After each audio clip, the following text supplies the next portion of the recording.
Kung umabot ka sa episode na ito, ibig sabihin seryoso ka talaga sa pagpapalago ng business mo. So, welcome sa ating episode 10 ng ating podcast at ito po ay pinamagatang Beyond Compliance, Building a Legacy Business Through Numbers. At ito po ay visionary close for serious entrepreneurs. So, ito pong episode 10 ng ating podcast. Ito na po yung final episode for the season 1 of Negosyo and Numero.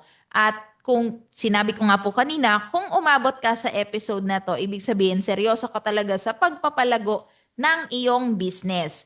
Na ang business mo ay nandyan, hindi lang para kumita, kundi para tumagal. And that is building a legacy. So, alam mo ba na financial clarity, like yung mga tinuro ko po sa previous episodes ng ating podcast, this is actually leadership and not just accounting. I know that we are reliant sometimes on our accountant because they know the technicalities, they know the numbers, they know how to, the ins and outs of the tax compliances, the financial reports, etc.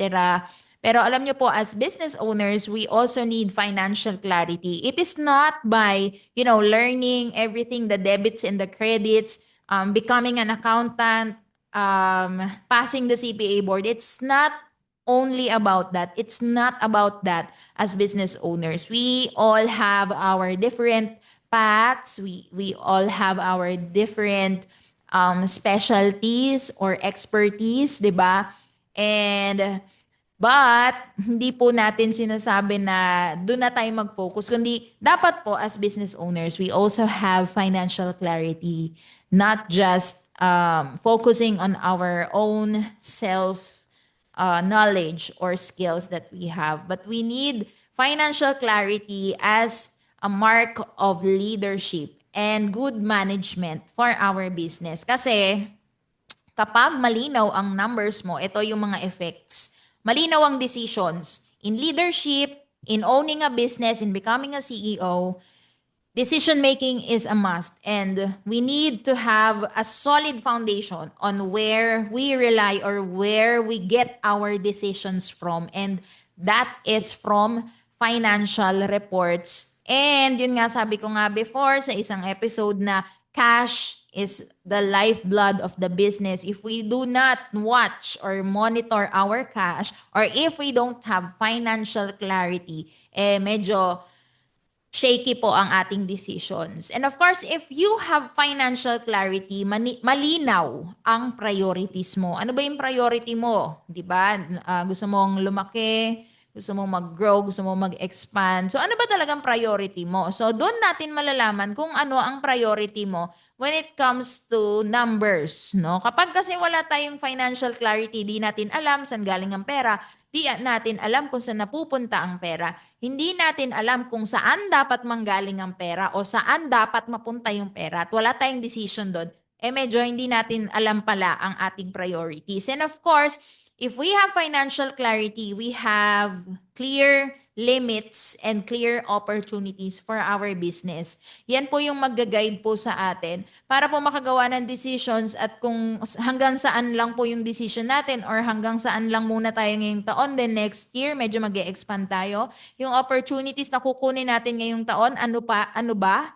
At hanggang saan lang ba? So, that clarity is actually leadership. And business owners who understand those things, they don't just react, they choose and they control everything para magkaroon sila ng satisfaction din when it comes to their own leadership, no? So, and also, do you know that using numbers, you can build stability, reputation, and longevity. If you do this for your business, sabihin na natin 5 years na yung business mo and hindi mo siya nagawa, you still have time, no? You can start now, no? Na narinig mo na tong podcast na to, naging aware ka na you have to be financially clear or you need to have financial clarity for your business. Gawin mo siya now kasi po ito pong bagay na ito, it will build us a legacy. It will build stability, reputation, and longevity for our business, no?